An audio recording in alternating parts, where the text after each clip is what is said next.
Welcome back to the show. Well, could the black cat be back? Well, the New South Wales state government is investigating more reports of the elusive panther, with several sightings also in Victoria of late. So where is this four-legged feline hiding, and is it real? We're joined now by New South Wales State Member for Hawkesbury, Ray Williams, and BigCat researcher Michael Voss. Good morning to you both. Good morning, Deb. Good morning. Now, Ray, first to you, you were sceptical about the claims of sightings. There have been many of them over the years.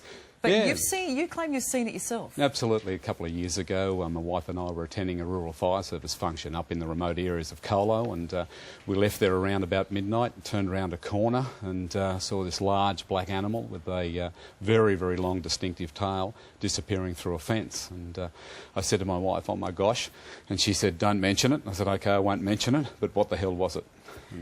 And what are the stories you've heard from locals? Because being a local member, this has been a tale that's been out there for quite some time, isn't it? There's literally been hundreds of sightings, and it's particularly across my area of the Hawkesbury, where there's some really, really remote areas and national parks. But I've got big burly farmers that I've known all my life, 6'2" guys whose lips still quiver when they recount the stories of where they came face to face with these large animals. Quite frightening experiences. Indeed, it would be. Now, Michael, you've been searching for the big cat for a long time now. You've had cameras set up in all sorts of places to try to capture it. Have you actually spotted one yet? No, unfortunately, not as yet. Not for want of trying. I've had half a dozen infrared trail cameras in various areas of the Victorian bush and elsewhere. I visited the Blue Mountains for a couple of weeks about 5 years ago, but no luck there either, unfortunately. So what do you think it actually is? Is it a new type of species, or is it just a very large domestic cat that's gone feral that people think looks bigger than it actually is? Well, the people I've been speaking to in the past 16 years on this, the vast majority say it's either a puma or a black panther, with about 5% of them saying it's a marsupial type animal. So that's the predominant descriptions I'm getting. So until I see one myself, I don't really know what it is, to be honest. But so potentially a new type of species? Well, no, there used to be 30,000 odd years ago, there used to be a marsupial carnivore resembling a marsupial leopard right around Australia called Thylaca leo, but I doubt that that's there, but it's more likely an introduced puma or panther or leopard. And how do you think they became so widespread? Because 600 sightings over the past decade across 2 states at least. Yeah, I've taken freedom of information requests out. It's been going on for decades. Each state government has files on these animals. It's been going on right across mainland Australia.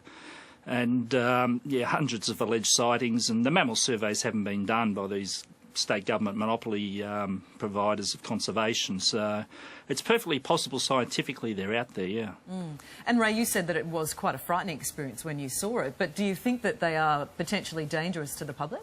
I don't think they pose a risk to adults, but I was given a demonstration some time ago at a private zoo where a similar cat was brought into proximity of a very, very young child, a 2-year-old child, and they act instinctively towards their next prey being 50% of their body weight.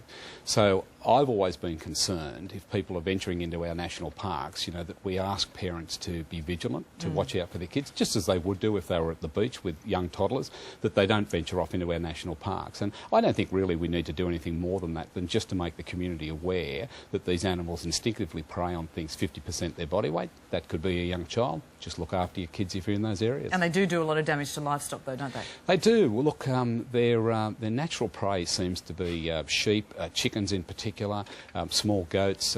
We've even had evidence of deer. We've got a lot of native deer, wild deer out in those areas that have been, their carcasses have been found 10 metres up in the fork of trees. I mean, we just don't have animals in our area that do those types of things. Well, thank you for coming in, and thank you, Michael, as well. It's a fascinating new research, and let's hope we can actually spot it and find out what it is.